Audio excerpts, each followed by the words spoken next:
میرا تیسرا سوال، اس سال کا سب سے بہترین ایسٹ کون سا رہا ہے؟ دیکھیں، ہماری جتنی بھی بات چیت ہوتی ہے اس کا at the end of the day جو مقصد ہوتا ہے وہ یہی ہوتا ہے کہ جو ہم آپ کو باتیں بتائیں اس سے جو ہے آپ فیصلہ کر سکیں کہ کس جگہ سرمایہ کاری کریں اور کس جگہ سے پیسہ کمائیں۔ جب انسرٹنٹی ہوتی ہے، 2020 انسرٹنٹی کا سال ہے، اور یہ انسرٹنٹی اتنی زیادہ تھی کہ ہر آدمی جو ہے اپنے سرمایہ کو کمانا چھوڑ کے وہ محفوظ، تاکہ وہ جو ہے اس کی ویلیو گرے گا تو وہ محفوظ جگہ پہ انویسٹ کرتا۔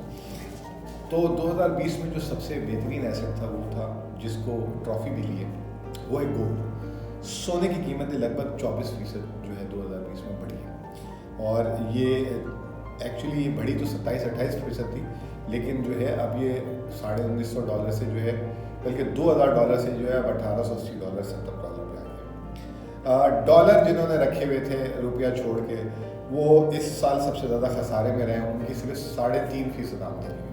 جیسے میں نے بتایا بھی تھا ابھی پچھلے سوال میں کہ $155 کا ڈالر تھا جو 168 تک گیا ضرور تھا، لیکن اس وقت وہ 160 کی حد پہ، تو وہ بیچارے بہت خسارے میں رہے۔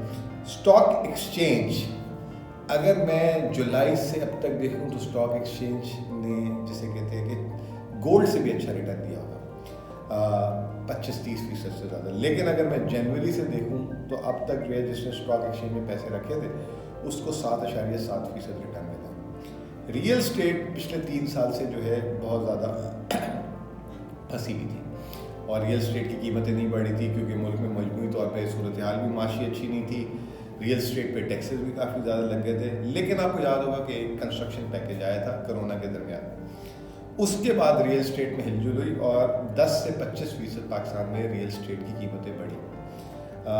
اچھا سائن جنہوں نے لیے ان کے لیے تو ہے، لیکن عام آدمی کے لیے اچھا سائن نہیں ہے۔ جس نے اپنی جائیداد بنانی ہو، گھر بنانا ہو، تو اس کو 25% زیادہ پیسے ادا کرنے پڑیں گے اگر وہ آج کوئی گھر لیتا ہے۔ آخری میں کیونکہ شرح سود جو ہے ہمارا وہ گرا تھا، تو بانڈس میں جس نے پیسے رکھے تھے انہوں نے 10 سے 12% کمایا۔ یہ بھی 20 سے 25% ہو گیا تھا، لیکن ابھی پچھلے دنوں کیونکہ مہنگائی زیادہ ہوئی تو بانڈس کے ریٹ آ گئے۔ تو بہرحال اگر دیکھا جائے پورے سال کی مجموعی طور پہ صورتحال، تو گولڈ جو ہے وہ جو ہے ایسٹ آف دا ایئر تھا۔ اگر پچھلے 6 مہینے میں صورتحال دیکھی جائے تو stock exchange east of the half year ہے پچھلے۔